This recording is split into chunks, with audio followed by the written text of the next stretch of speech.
What's going on, guys? Crypto Renegade here, and in today's video I'm going to talk about a new project called Kin. Okay, so this company has been in the market for quite a while as a means for creators to connect directly with consumers, thus removing the need for advertising as a way to monetize content. Kin has already moved from Ethereum, where it was first launched, to a stellar fork, but now their eyes are on the Solana blockchain. The proposal for this move has already been approved, and in this video, we will see what we can expect from this project and the moves that they're making. I'm a libertarian, so I hate government.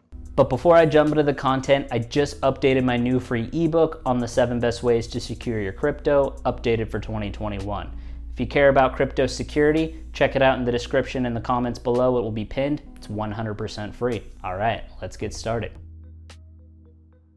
So let's start from the beginning. The Kin coin was created in 2017 by the social media company Kik. Rather than going after another round of venture capital, the company decided to take to the blockchain, and then they executed an ICO, or initial coin offering, that gave them a net profit of $98 million in just seconds. It was one of the largest and fastest ICOs, and it put Kik on the map as a leader in decentralized and anonymous social media. The Kin coin spiked higher in December 2017 and January 2018, along with the rest of the crypto markets, but has since retreated. Although it remains above its ICO level, Kin was created as a means for creators to connect directly with consumers, thus removing the middleman or need for advertising as a way to monetize their content. Kin has seen continued development since its ICO and several major shifts in strategy.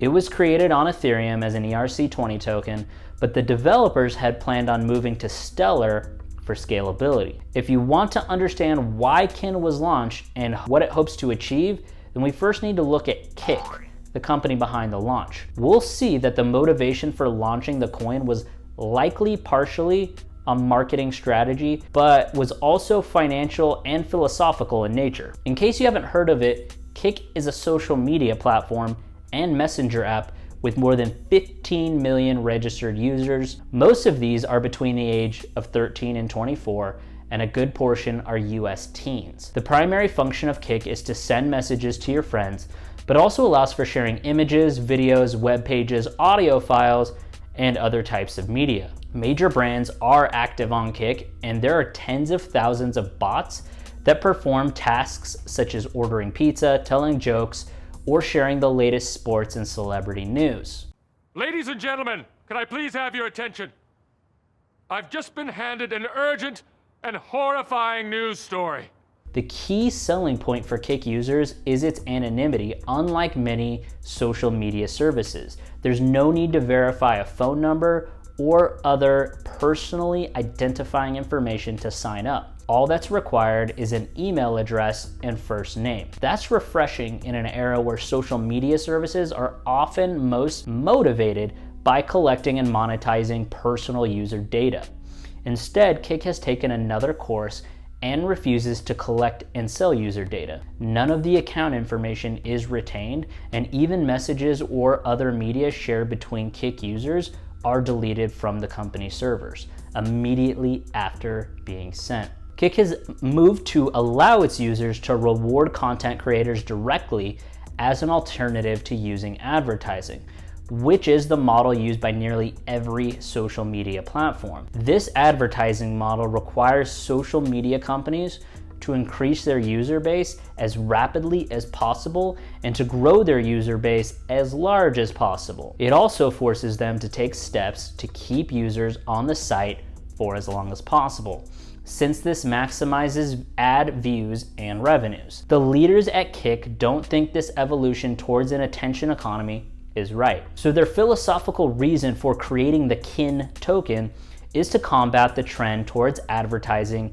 and attention seeking. They believe this model only serves to cheapen content and content creators. By creating the Kin coin, their purpose is to see the users reward content creators directly, which is more of a crowdsourced patronage model. Kik and the Kin coin take this one step further by integrating the payment method directly into the platform. This will allow Kick users to reward their favorite content and content creators from within the platform as easily as clicking a button.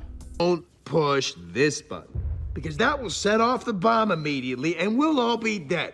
Now, repeat back what I just said. Kick even tested the concept of whether its users would use coins for transactions before launching the Kin coin. Beginning in 2014, they ran a 2-year-long test with Kick points, which were internal tokens not backed by a blockchain. Even so, they found over 300,000 Kick point transactions per day taking place right from the start. By the end of the 2-year test period, there were 2 million Kick point transactions happening per day. Basically, this means that they kind of run a simulation of blockchain, but without the blockchain. Simply by creating a token and giving it to the users, people started using it like crazy. And this was enough proof for them to jump into blockchain technology.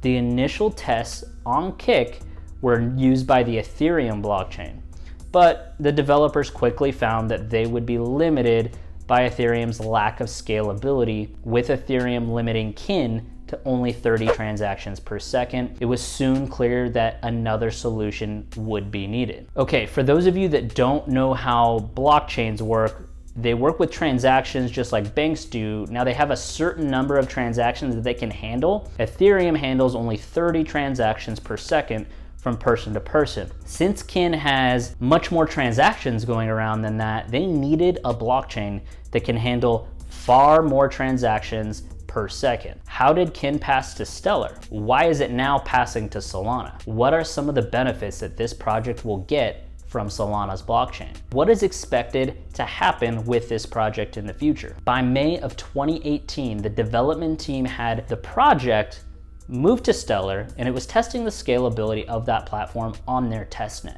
But because Stellar had liquidity issues, they needed to create a hybrid solution. Okay, let's explain the liquidity real quick. Many people just want to cash out on their investment, and Stellar couldn't pay everyone that was looking to get out of Kin in US dollars. They just didn't have enough USD to back up the equivalent amount in Kin. In this case, the Ethereum blockchain would provide liquidity for Kin. The Kin developers soon found that even Stellar would not be able to scale and meet their needs. Don't get this the wrong way. The fork of Stellar enabled Kin to reach millions of consumers, but there were limitations. Know your limits, Master Wayne. That man has no limits. Well, you do, sir. Stellar has 5-second block times. So irrespective of the network load, a consumer could be seeing 5-second latency on their transactions. This means that customers had to wait 5 seconds for a transaction to succeed. That's not really what people would call a great customer experience. Most people barely have an attention span of 4 seconds. A project like Kin grows fast, asking for more and more solutions as time goes by. Faster transaction speeds, lower gas fees, better systems, and higher security are crucial for this project if it wants to pass on to the next level. Enter Solana. They have chosen Solana since it seems to be the best fit for Kin. Okay, so what are some of the solutions that Solana has to offer to Kin that Stellar and Ethereum failed to deliver? First of all, the transactions per second speed. Ethereum only offers a TPS of roughly 30, while Stellar overexceeds that by over 100, taking their TPS to 3,000. However, when you look at Solana, the TPS is just incomparable with a top TPS of over 70,000. Next up are the gas fees or transaction fees, same as what you pay at the bank when you send money to someone. Ethereum, for example, has a transaction or gas fee of roughly 2.5%. Stellar, on the other hand, has a more convenient fixed fee of 0.0001 lumens, or Stellar tokens per transaction. While Solana has a gas fee of 0.00001 per transaction, you can easily see the difference here, not to mention the fact that Solana offers higher quality processing speed, improving the overall user experience. Now, lastly, let's see this project's tokenomics and where this project is headed into the future. The currency of the future. Great, come back in the future. Kin has a current value of 0.0005 cents per token with a total supply of 10 trillion tokens and a market cap of 83 million. Some of the exchanges that support Kin are FTX, Coinager, Gate.io, and BitThumb Global. Based on a price prediction, especially now that Kin has joined forces with Solana, a long-term increase is expected. I'm noticing a lot of projects that are either looking to move over to the Polkadot blockchain and even more increasingly now the Solana blockchain. The price might go as high as 6,000 Satoshis by the end of this year. And with all of that being said, that was it for today's video, guys. I hope you enjoyed it. Let me know your opinions in the comments below, and don't forget to like, share, and subscribe. And I will see you guys in the next video. Crypto Renegade out.